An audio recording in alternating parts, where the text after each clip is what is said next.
Now, I want you to imagine that we drew a graph of the time it takes to become fluent in a foreign language, right? So here, on one axis we've got time up here, and on the other one up there we've got fluency. You see that? So we've got time and fluency on these two different axes. Got that? Okay. Now, leaving aside for a minute the fact that it is really hard to define exactly what fluency actually is, but let's just say for now that fluency means to be really, really damn good at the language, okay? So that aside, what do you think the curve of the graph actually looks like? Which do you think takes more time to improve, at the beginning stages or the end stages of the language? And while you're thinking about that, take a second to subscribe to this channel so that you can get future videos dished up on a plate like an extra helping of gravy without you even having to think about it. Right, let's talk about this graph, because I have a suspicion that if most people knew what this graph actually looked like, they would think very carefully about all the time they're spending on their language learning. So, does the graph look like one long straight line like this, where with every hour of work you put in, a little bit more fluent you get? Or maybe the graph looks a bit like this, roughly like riding a bike, where at the beginning it's really, really hard, but then it's a piece of cake after that. Well, of course the answer is none of the above. You're all wrong. It actually looks a little bit like this. So as you can see, you learn lots right at the beginning, you make your most progress at the early stages, and then once you get to an intermediate stage of fluency, you're actually speaking the language, you're feeling good, but all the hard work hasn't even begun yet because you're in for one really long slog to reach the highest stages of fluency. That, ladies and gentlemen, is the brutal reality of language learning. I wish it wasn't, but it is. It's a bit like going to the gym or eating healthily. It's pretty much bad news all the way. Now, my friend Anthony Lauder recently wrote a really good analogy of this in my Facebook community. And if you'd like to join the Facebook community, by the way, it's full of very smart people giving great advice about language learning. So just search Olly Richards Fluency Mastermind on Facebook and come and join us. Anyway, Anthony gave me the following analogy, which I think is really good. So if you take the CEFR levels, which are a way to describe the stages of language learning. So we've got A1, A2, B1, B2, C1, C2, where A1 is super basic and C2 is super advanced. What Anthony said is each proficiency level takes twice as long as the one before.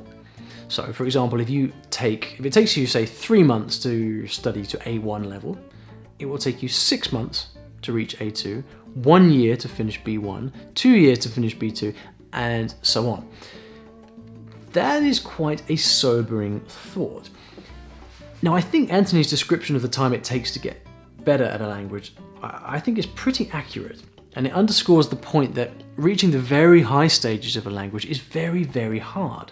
It's a huge amount of work. And the truth is that for most people, reaching true fluency probably isn't feasible, because to do so would require you to radically change your life circumstances in order to get the necessary amount of exposure and practice. So what does all of this mean? Am I telling you just to give up and not bother? Well, no, not at all. The reality is actually much kinder than that. And in fact, I'm about to save you a lot of time, maybe even years. You see, there is always more to learn in a language. You will never escape occasional feelings of inadequacy, however advanced you get. When you get stuck with a new word or mess up something you're trying to say, there is always more to learn, more to improve. And so it's really easy to beat yourself up about not being good enough. In fact, you could quite easily beat yourself up about not being good enough in your target language for the rest of your days. But if you always hold yourself to the standards of complete perfection, then yes, you're always going to be rather disappointed. But you know what? When I think about the satisfaction I've personally had from language learning, it's mostly not from the languages that I speak best. One of my most rewarding language memories that I have, and I refer to this often, is when I lived in Egypt, a place with a very, very big cultural divide, where the locals are not used to blonde-haired, blue-eyed people like me speaking Arabic. Now, my Arabic was never particularly good, quite the opposite really, but I have to say that I found it so rewarding. In Cairo, you see, when they would see me, the people there would see me going to such an effort to learn and speak to them in Arabic, they would react with such warmth and friendliness. And I found that so much more rewarding than anything else I can think of in any of the 10 or so languages that I've learned. Now, I know that's a fairly simple example, and you might find yourself saying, depending on your circumstances, yes, Ollie, but me, you see, I've lived in Spain for 10 years now and I still struggle, so I would quite like to be able to do more than just say hi and smile to somebody.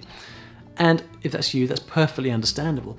But of course, managing your relationship with your languages works on a sliding continuum. At the very bottom end, you will never meet a happier language learner than the one who's been learning a new language for just a couple of weeks and has just experienced the buzz of speaking with a real person in the language. That is a huge buzz, and it really doesn't ever get any better than that, your first conversations. But likewise, at the higher end of the spectrum, I mean, at this point in my life, some of the most rewarding experiences I have here, they're here in London, where I live, where I might meet someone from Japan or from Hong Kong, and these people would never think in a million years that someone looking like me walking down the street in central London would be able to chat to them in Cantonese or Japanese. And yet from time to time I do meet people from these places. I stop and I speak to them in their language, and I speak both of these languages quite well, and these people are blown away most of the time. Not because I'm highly fluent and completely perfect, because I can assure you that I'm not, but because for that person at that time, being in a foreign country, maybe feeling a bit out of place themselves, away from home, to come across someone who can speak their language, there really are not many feelings as special as that. And above all, the quality of this kind of experience, it has nothing whatsoever to do with your level of perfection in the language. Whether you've got your conjugations together or your verbs in the right place, because like we covered in a previous rule of language learning, at the end of the day, no one really cares about your languages. Indeed, the whole point of learning languages is not to know the language, but to know the person. So before I continue this sermon any longer, let me wrap up at this point and say that the point of this rambling here today is to say that yes, it's very hard to reach perfection in a language, and it takes a very, very long time. But perfection also doesn't matter, because the thing that will bring you joy in your languages and bring joy into the lives of the people who you touch with your languages is much more about you and the extent to which you can convey your personality when you speak than whether you've memorized every single word in the dictionary. So learn to look beyond your mistakes and look for ways in which you can bond with others with the things that you do get right. Ladies and gentlemen, if this video has resonated with you, then click that like button below and leave me a comment to let me know if, like me, you struggled in the past with delusions of linguistic grandeur. And whatever you do, just remember, you don't have to be fluent in your languages. Thanks for checking out the video. I hope you enjoyed it, and if you did enjoy it and you'd like me to continue this series of the rules of language learning, then you can let me know by liking this video. Also, if you'd like to be notified when I upload new videos every week, then you can subscribe to the channel using the big red button below, and the videos will pop right up in your news feed.